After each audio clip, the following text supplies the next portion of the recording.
Amém? Você pode pegar sua Bíblia, abrir no livro de Tiago.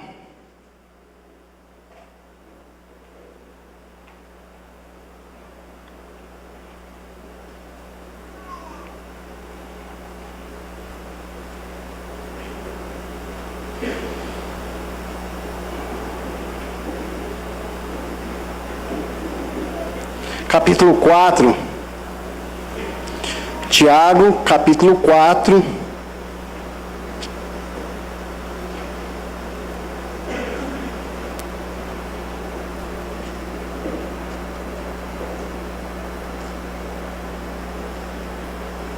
Do verso 11 em diante. Todos acharam? Amém? Ou tem alguém na misericórdia? Então diz assim, Tiago, capítulo 4, verso 11. Irmãos, não falei mal uns dos outros. Aquele que fala mal do irmão, ou julga seu irmão, fala mal da lei, e julga a lei. Ora, se julgas a lei, não és observador da lei, mas juiz. Um só é legislador e juiz, aquele que pode salvar e fazer parecer. Tu, porém, quem és que julga o próximo? Atendei agora, vós que dizeis, hoje ou amanhã iremos para tal cidade, e lá passaremos um ano, e negociaremos, e teremos lucro. Vós não sabeis o que se sucederá amanhã, que é a vossa vida, sois apenas como uma neblina, que aparece por instante, e logo se dissipa. Em vez disso, deveis dizer, se o Senhor quiser, não só viveremos, como também faremos isto ou aquilo. Agora, entretanto, vós que jactais das vossas arrogâncias, pretensões, toda jactância semelhante a essa é maligna. Portanto, o que sabe que deve fazer o bem e não faz, nisso está pecando. Amém? Pode se sentar em nome de Jesus.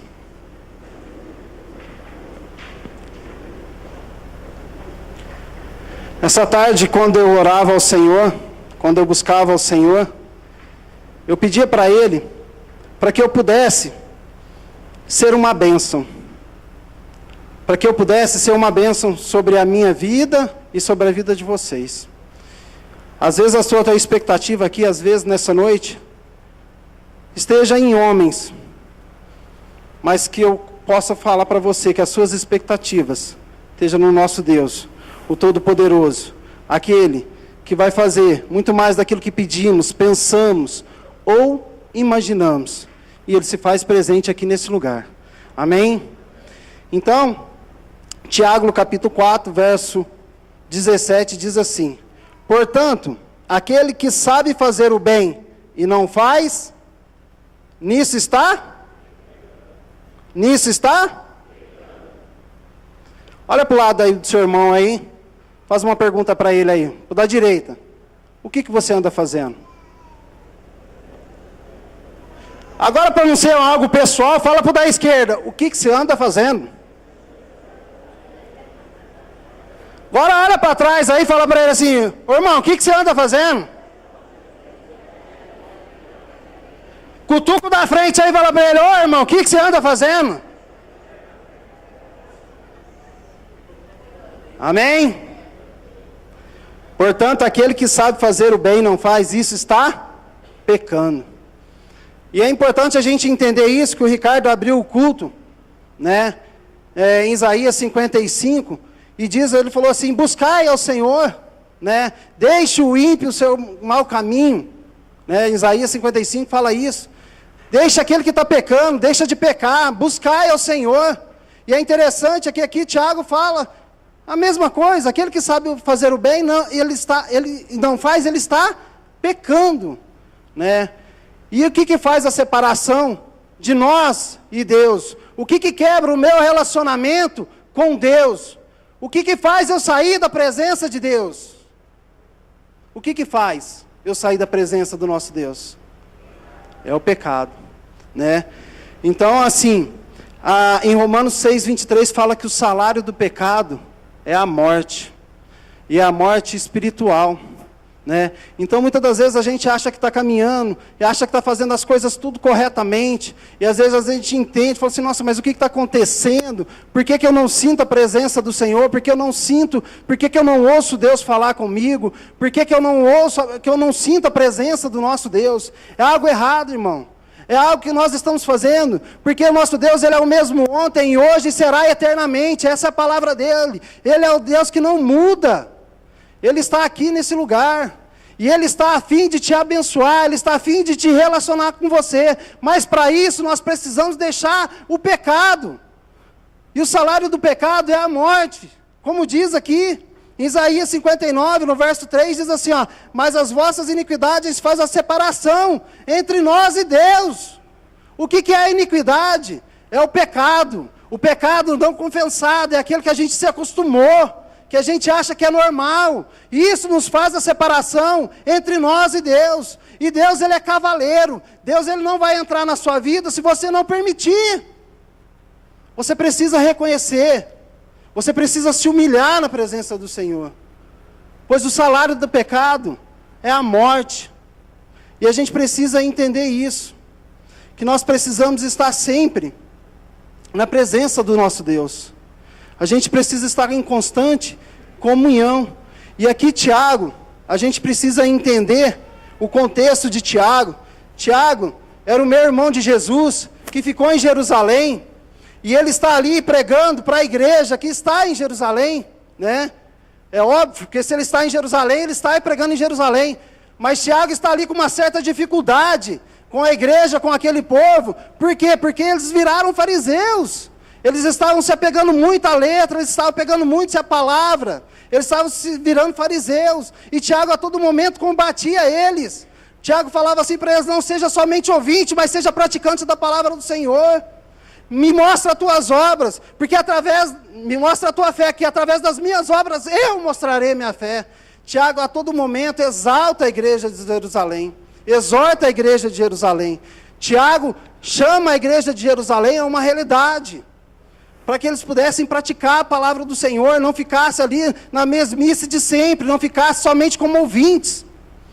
E o Senhor nessa noite, Ele me chama a ti, Ele chama a mim e chama você, para sermos uma bênção. Amém? No livro de Gênesis, no capítulo 12, no verso 13, quando o Senhor fala para Abraão, sê tu uma bênção. E esse é o chamado do Senhor para nós. Nós precisamos ser uma bênção.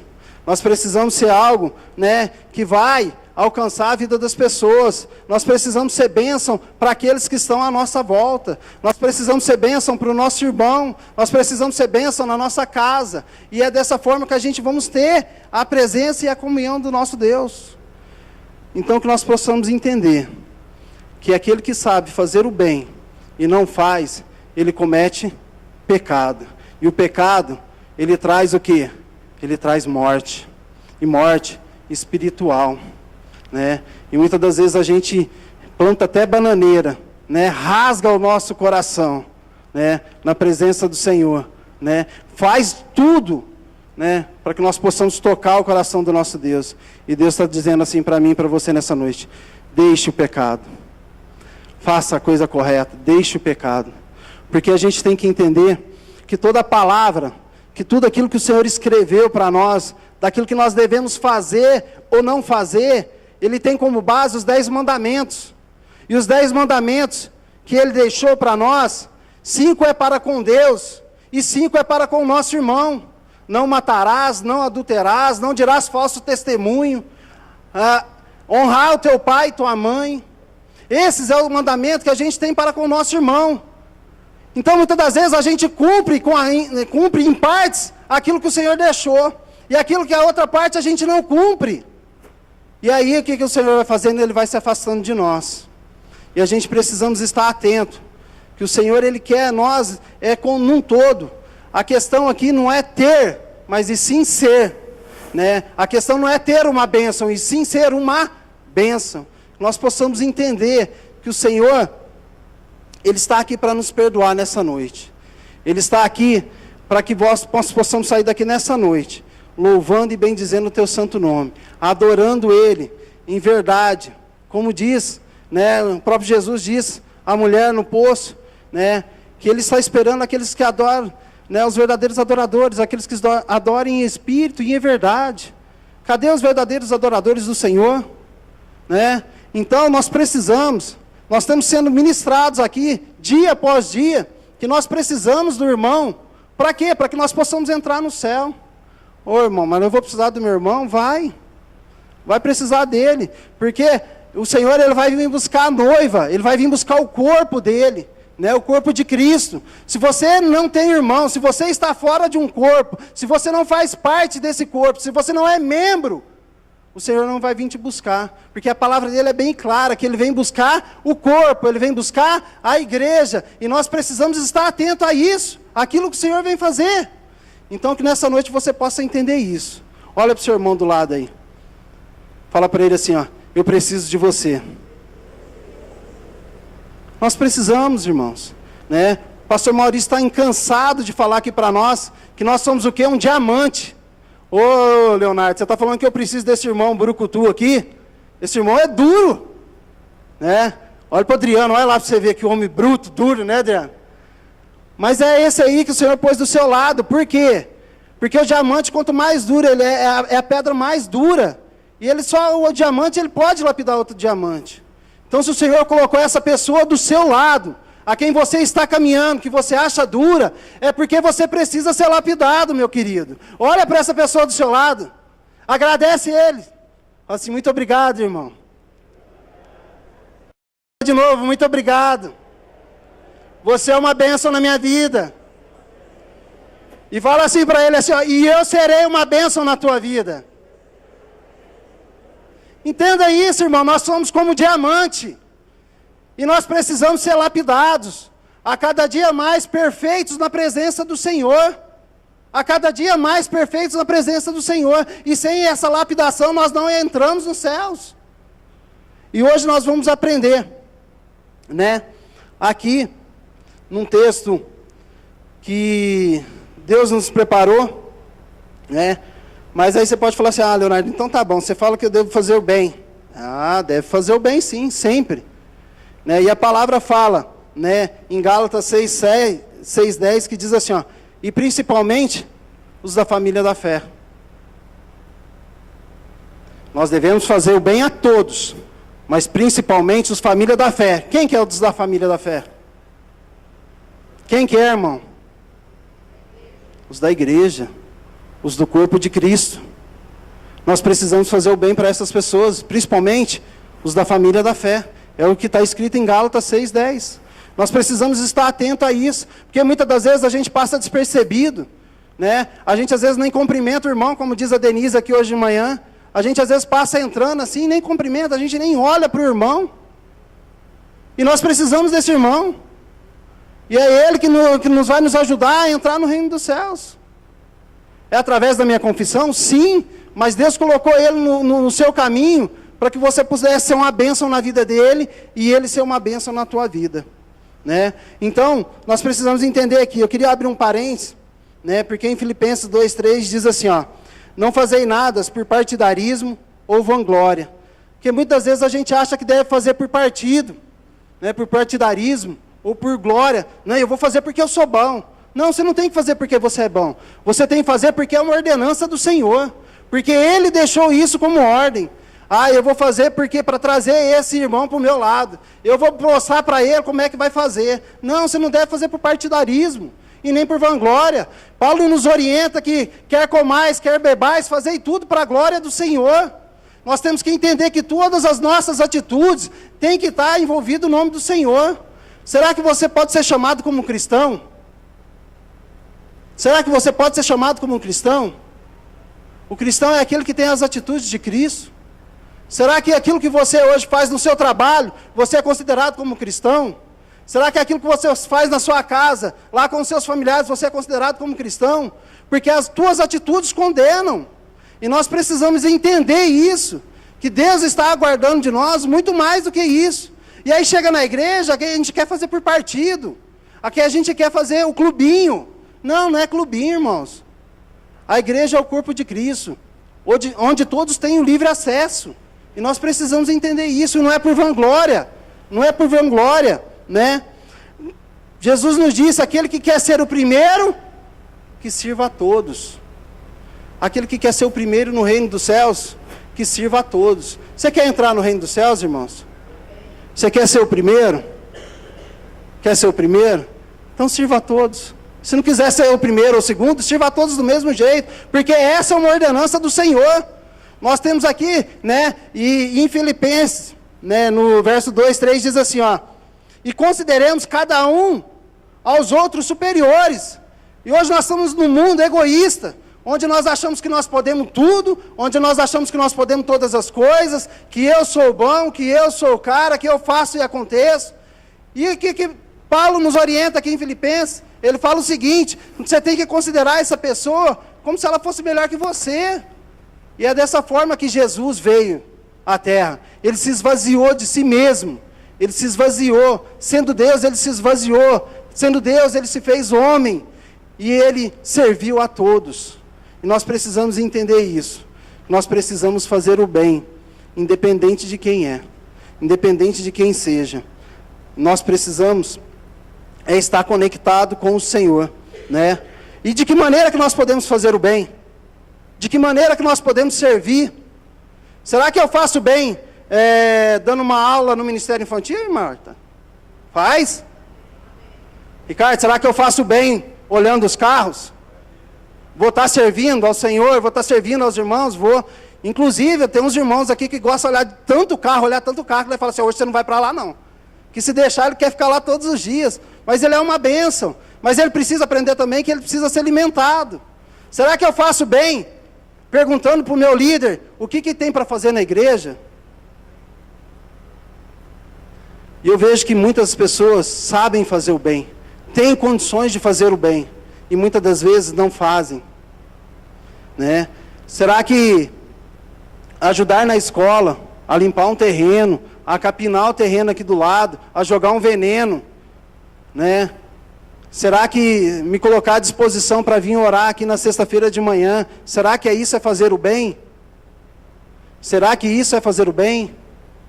Então nós precisamos entender que, né, que nós podemos ser sim uma bênção nas mãos do Senhor na vida dos irmãos. Nós podemos sim ser uma bênção na vida daqueles que estão do nosso lado.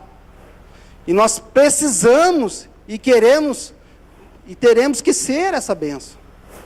Porque senão o Senhor não vai, ele vai fazer separação de nós. Ele vai fazer separação, porque aquele que não faz, aquele que sabe fazer o bem e não faz, ele comete pecado. E hoje nós vamos entender que Deus, ele tem um plano maior para as nossas vidas, daquilo que achamos. E eu gostaria que vocês abrissem lá no livro de 2 Reis, no capítulo 7, um texto conhecidíssimo.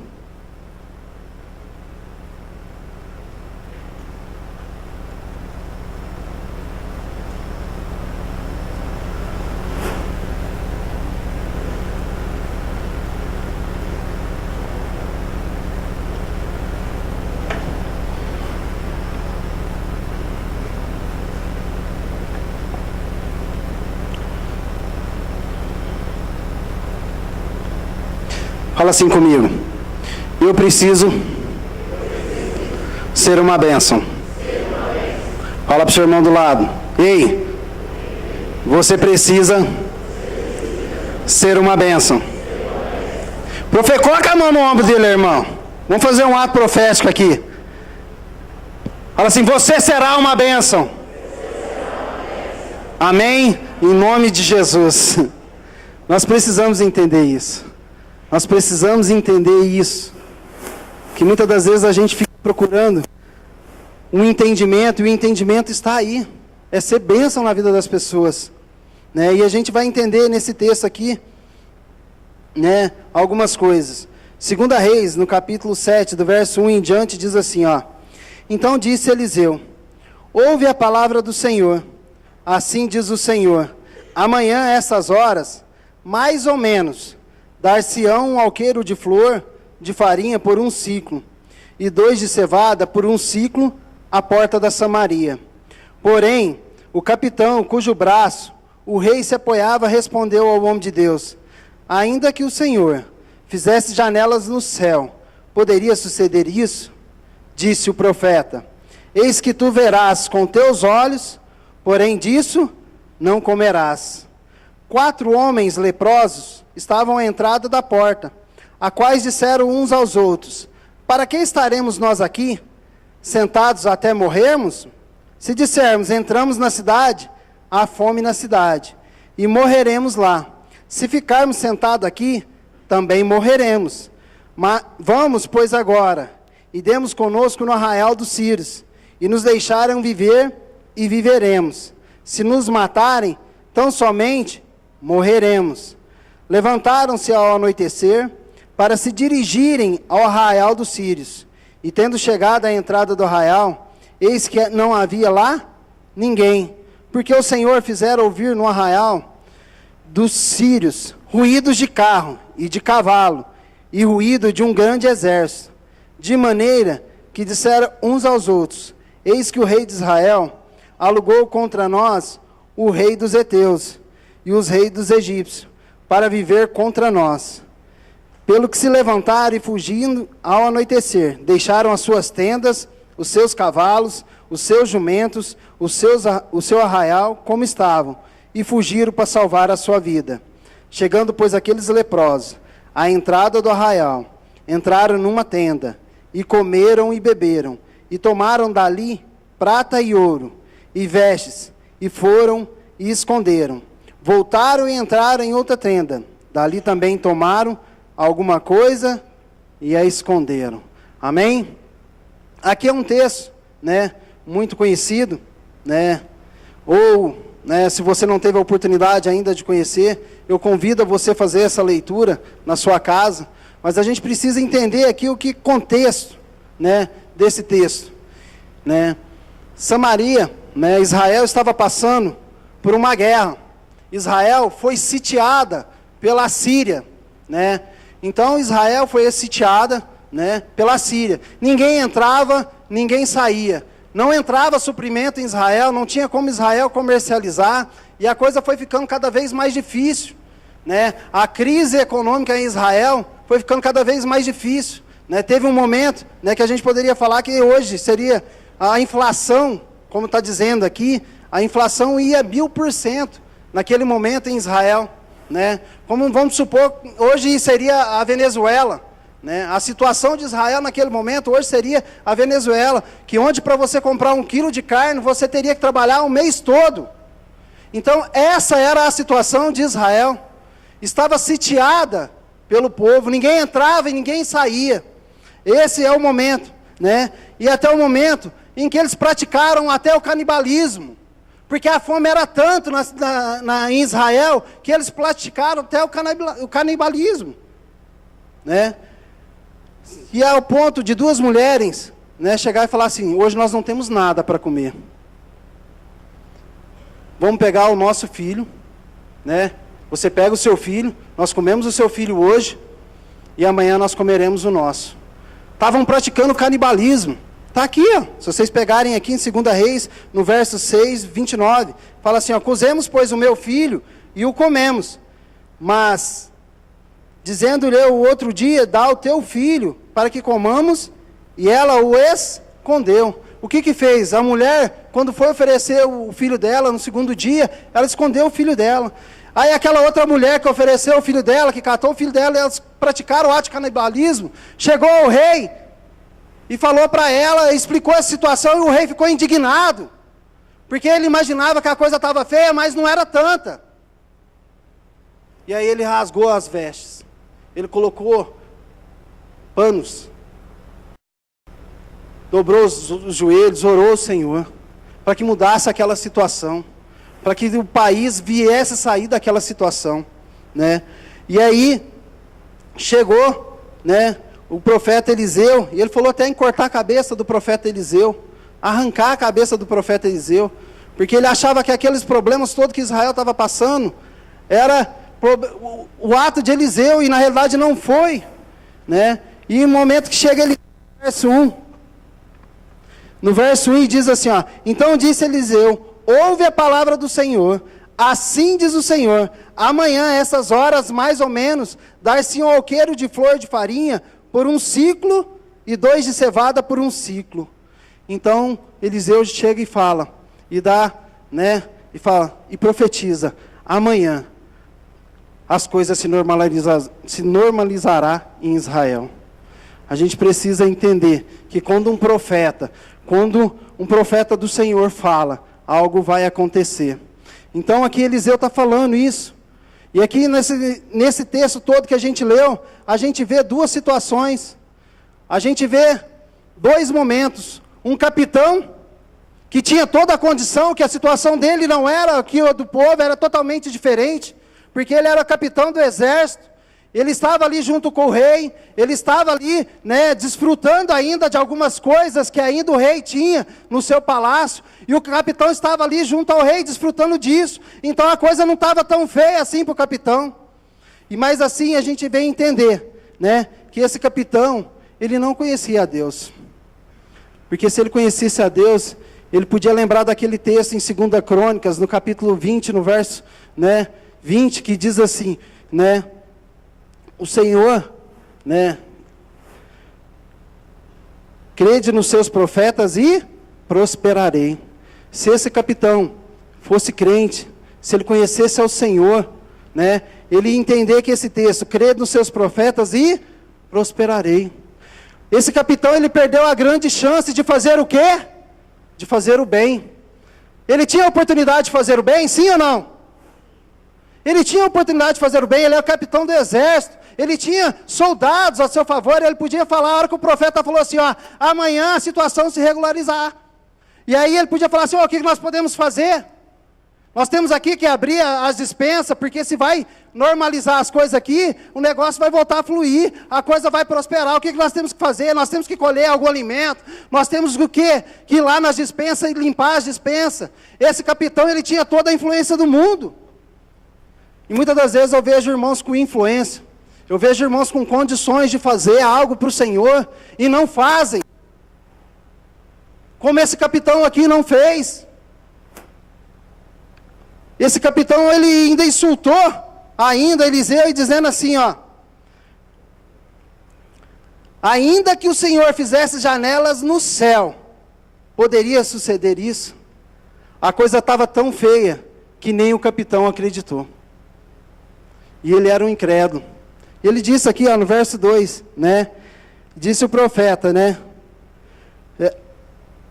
ainda que o Senhor fizesse janelas no céu, poderia suceder isso? Disse ao profeta, eis que tu verás com os teus olhos, porém disso não comerás. E aqui a gente vê que muitas das vezes as pessoas estão morrendo espiritualmente. Por quê? Porque elas são incrédulas. Elas estão sendo incrédulas, elas não estão acreditando naquilo que Deus pode fazer, naquilo que Deus pode realizar. E como é que nós combatemos a incredulidade? É ouvindo a palavra. No livro de Romanos fala que nós devemos ouvir, né? A fé vem pelo ouvir e ouvir a palavra de Deus.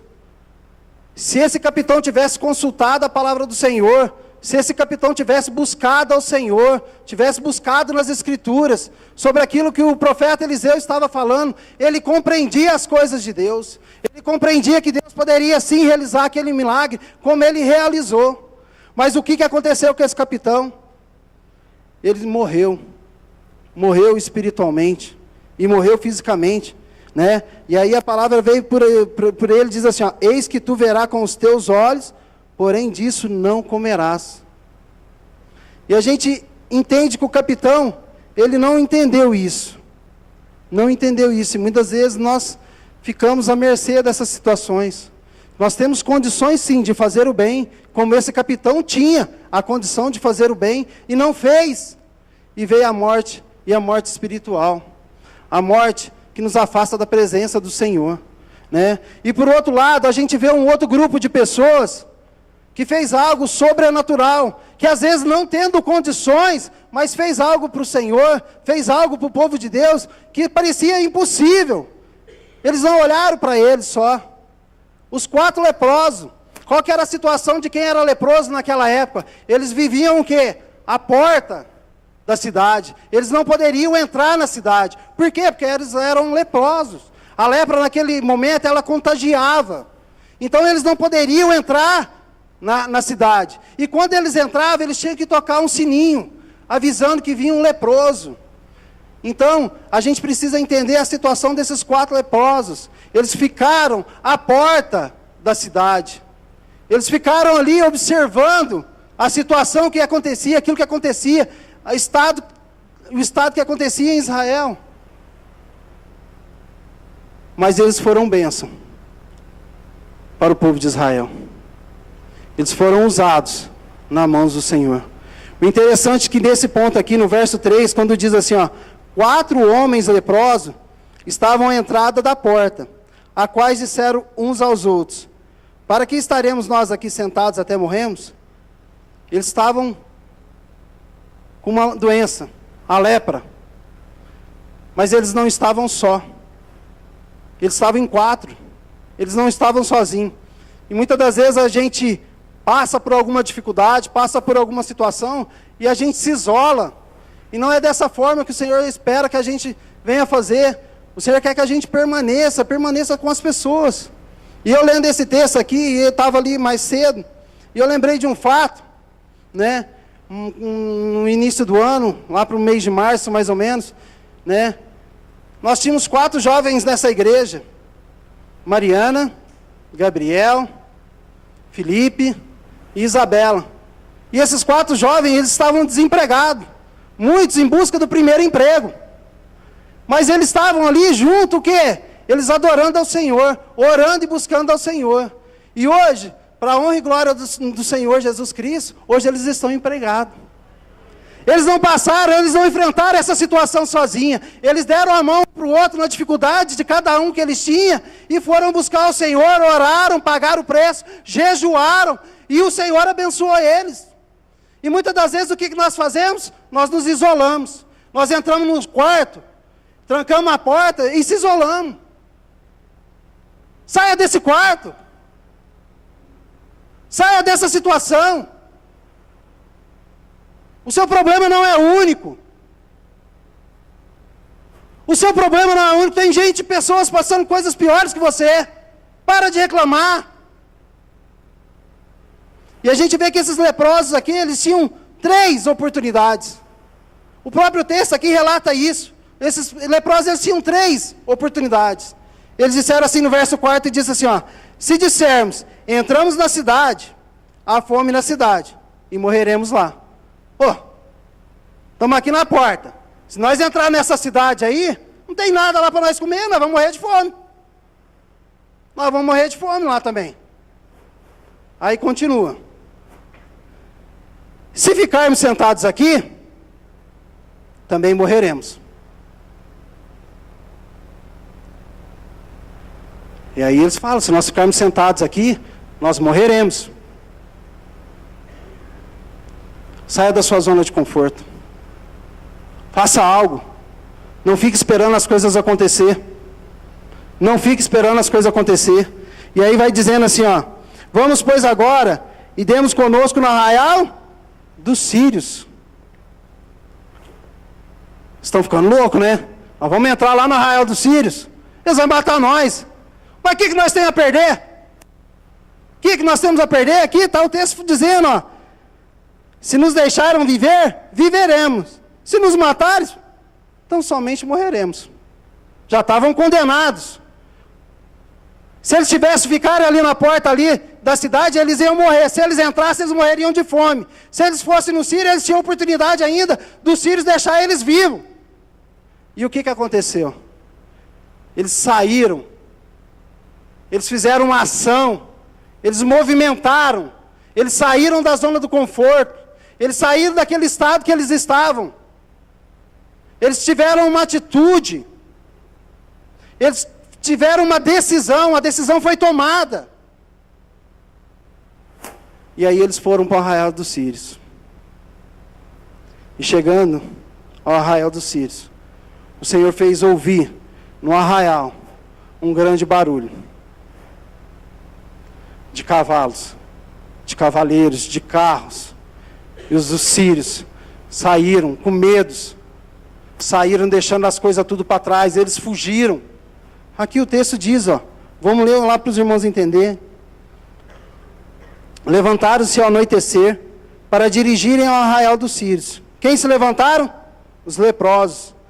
E tendo chegado à entrada do arraial, eis que não havia lá ninguém, porque o Senhor fizera ouvir no arraial dos sírios ruídos de carros e de cavalo, e ruído de um grande exército, de maneira que se disseram uns aos outros: eis que o rei de Israel alugou contra nós os reis dos heteus, os reis dos egípcios, para virem contra nós.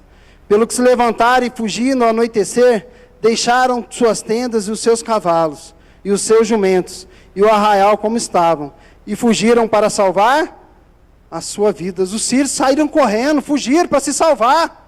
Olha, o Deus de Israel, eles tinham notícia de quem era o Deus de Israel. Mas o povo de Israel tinha esquecido quem era Deus. O inimigo, ele sabe quem é Deus. Muitas das vezes nós não temos noção daquilo que Deus pode fazer.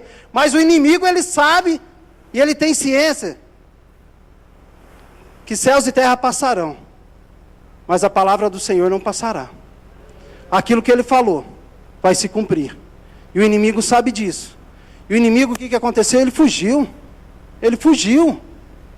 E aí o que esses leprosos não fizeram? Eles entraram ao arraial dos sírios.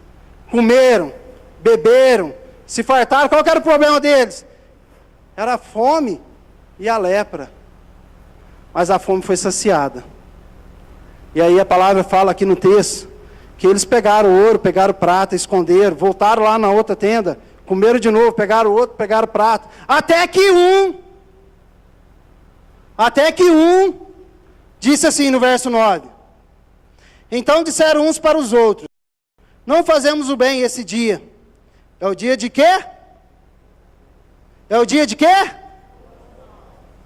E nós nos calamos e esperamos até a luz da manhã. Seremos tidos por culpados. Agora, pois, vamos e anunciamos a casa do rei. E aqueles que muitas vezes não tinham condições nenhuma, foram lá e foram levar as boas novas. Foram lá na cidade de Israel, lá em Israel, e falou assim: vamos lá, porque os sírios fugiram. E há comida naquele lugar. E há coisas que a gente pode trazer para cá. A ouro, a prata, isso era o contexto todo. E aí o texto diz assim, no verso 10: e vieram, pois, e bradaram os porteiros da cidade, e lhes anunciaram, dizendo: fomos ao arraial do Sírio, eis que não lá havia ninguém, voz de ninguém, mas somente cavalos e jumentos atados, e as tendas como estavam. Então os porteiros gritaram, e fizeram anunciar a nova no interior da casa de Israel. Deus tem te curado, irmão? Deus tem te curado? Não escutei, acho que é alguns. Deus tem te sustentado, irmão? Deus tem te curado? Você tem uma palavra de Deus sobre a tua vida, uma promessa de Deus sobre a tua vida? Faz ela conhecida. Prega as boas novas, declara as boas novas.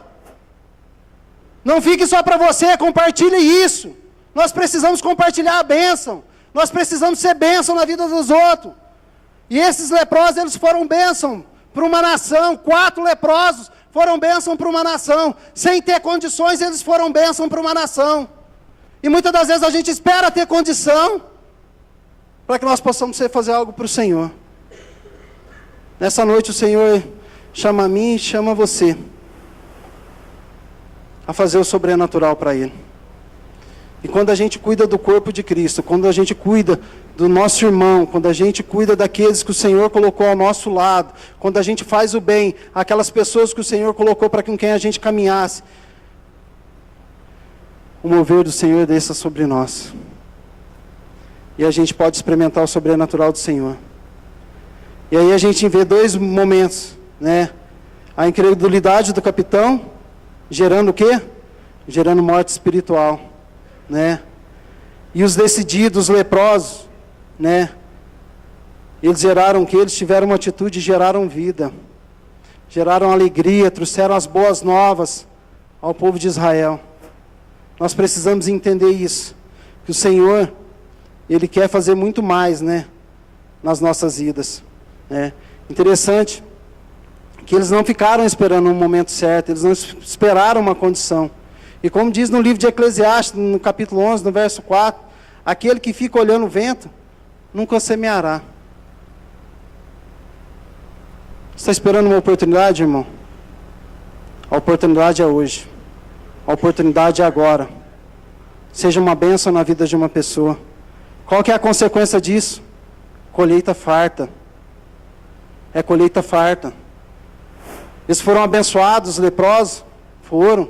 Eles abençoaram uma nação? Abençoaram. E tiveram uma colheita farta. Então nós precisamos fazer o bem àqueles que estão à nossa volta. Nós precisamos ser, sim, uma bênção na vida das pessoas. Nós possamos entender isso, né? E eu queria que os irmãos abrissem lá em Gálatas, no capítulo 6.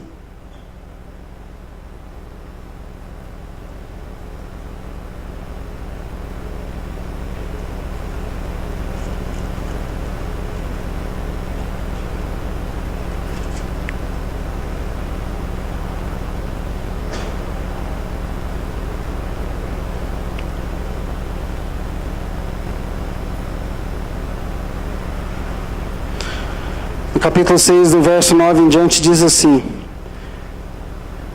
esperar os irmãos acharem.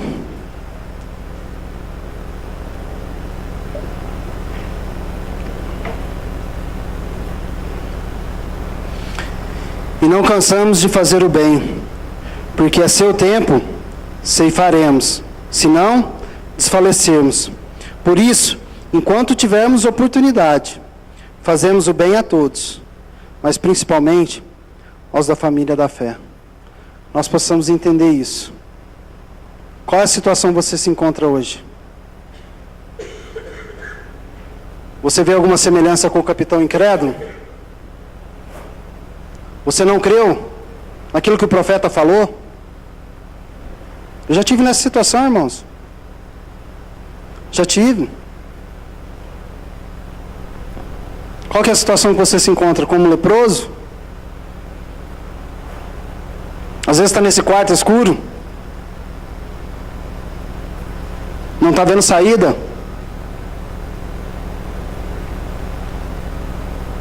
A gente precisa entender que a gente precisa ser bênção. E o Senhor, Ele aguarda isso de nós. Ele aguarda. A palavra do Senhor é num todo. É num todo, não adianta a gente, isso eu quero para a minha vida, isso aqui, louvor eu quero, adoração eu quero, mas se envolver com o meu irmão eu não quero. Misericórdia. Não quero me relacionar com o meu irmão, não. Isso é problema do pastor. Isso é problema do líder. E muitas vezes a gente tem condições de ir lá fazer, e a gente não faz.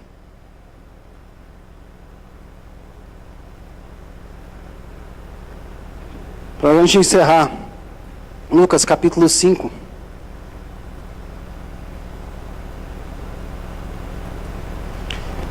E a equipe de louvor pode subir já.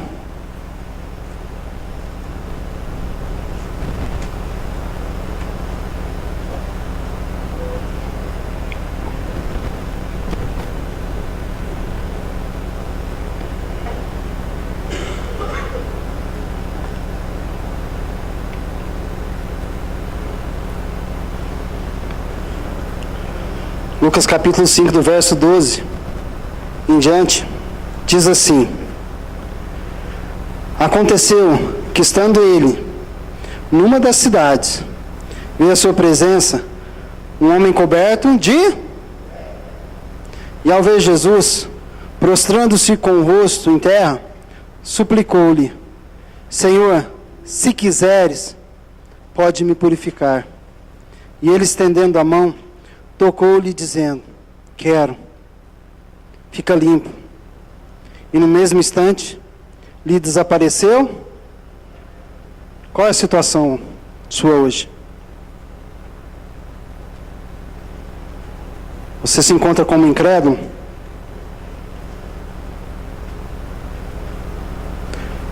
Ou se encontra como um leproso? O Senhor fala para mim e para você nessa noite. Se você quiser, Ele quer. Você não entendeu. Se você quiser, Ele quer. Se você quiser, Ele quer. Seja limpo. Seja limpo. Seja limpo. O Senhor, Ele quer te limpar. Mas precisa que você queira fazer o bem. Porque só assim você restaurar a comunhão com Deus. Feche seus olhos em nome de Jesus e coloque de pé.